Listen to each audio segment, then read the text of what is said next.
মুক্ত একটি সমাজ, সৌর ঘোষ মুক্ত একটি সমাজ উপহার পাওয়ার জন্য মানুষ চেষ্টা করেছে, কিন্তু আমরা ব্যর্থ হয়েছি।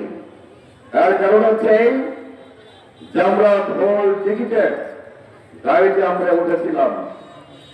আপনি যাবেন রাজশাহী, আপনি টিকিট কেটেছেন রহনপুর বাসের বা ট্রেনের, আপনি কখনো রাজশাহীর সামনে দেখতে হবেন না।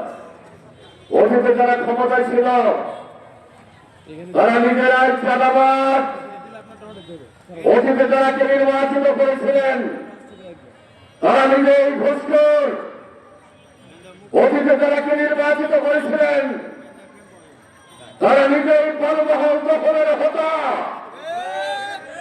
অতীতে যারা নির্বাচিত করেছেন তারা বেসরকারি স্কুল কলেজের অধ্যক্ষ, প্রধান শিক্ষক, নারকেল পর্যন্ত সেই পদ্ধতিতে এর কাছে চাঁদা লাগার ঘোষ লাগার কথা ঠিক কিনা বলেন? আগামী দিনেও যদি এসব ব্যক্তিদেরকে নির্বাচিত করেন, আপনাদের আমাদের ভাগ্যের পরিবর্তন হবে না।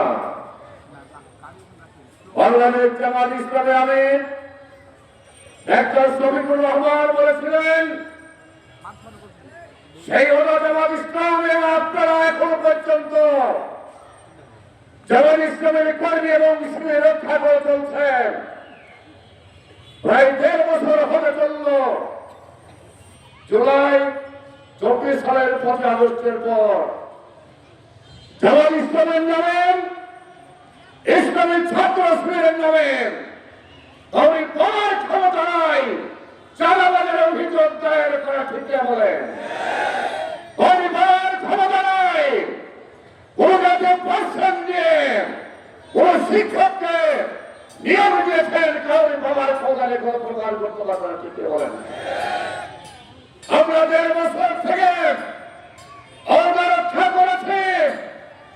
আগামী দিনে ইসলাম ধর্মকে জবাবকে ক্যান্ডিডেটকে দাঁড়িপাল্লার পরিবার ক্যান্ডিডেটকে যদি আপনারা নির্বাচিত করেন, আগামী দিনের ৫ বছরে আপনাদের খাদে বিষয়ে আমরা কাজ করতে চাই। আগামী ৫ বছর আপনারা জাতির সেবক হিসেবে কাজ করতে চাই। অতীতে আমরা রক্ষা করেছি, আমরা ভবিষ্যতে রক্ষা করবো, ক্রান্তি দিচ্ছি। ইসলাম বলবেন এমন একজন প্রার্থীকে আমরা আমাদের মাঝে পেয়েছি, যিনি নবাবগঞ্জ সরকারি কলেজের নির্বাচিত ভেবি, রাজশাহী বিশ্ববিদ্যালয়ের নির্বাচিত কঠোর ছাত্র নেতা, বাংলাদেশ ইসলামী ছাত্র শিবিরের কেন্দ্রীয় সভাপতি, ঢাকা দক্ষিণের আমির। শুধু তাই নয়, নুরুল ইসলাম বুলবুল বিভিন্ন জাতীয় আন্তর্জাতিক সংস্থার সাথে জড়িত। আপনাদের আমাদের জন্য, জামাই নবাবগঞ্জ গণমানুষের জন্য, এই জনপদের জন্য নুরুল ইসলাম বুলবুল আল্লাহর পক্ষ থেকে নিয়ামত, আল্লাহর পক্ষ থেকে আশীর্বাদ করবো। আমরা এই ধরনের নেতৃত্ব পেয়েছি। আগামী দিনে যদি নুরুল ইসলাম বুলবুল ভাইকে নির্বাচিত করেন, আমরা অঙ্গীকার করছি এই নোয়ারকে অদমুক্ত নোয়ার হিসেবে আমরা ঘোষণা করব। এই নোয়ারকে আমরা ফিরত মুক্ত এই নোয়ার হিসাবে ঘোষণা করব।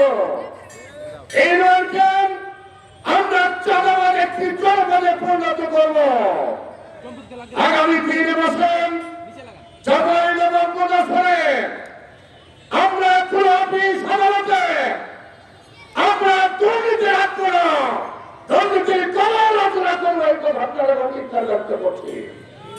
সংগ্রামের সাথে বন্ধুগণ, আজকে দাঁড়িপাল্লার জোয়ারকে দেখে অনেকে ভয়ে আতঙ্কিত করছেন, ভাগনের প্রয়োগ করছেন।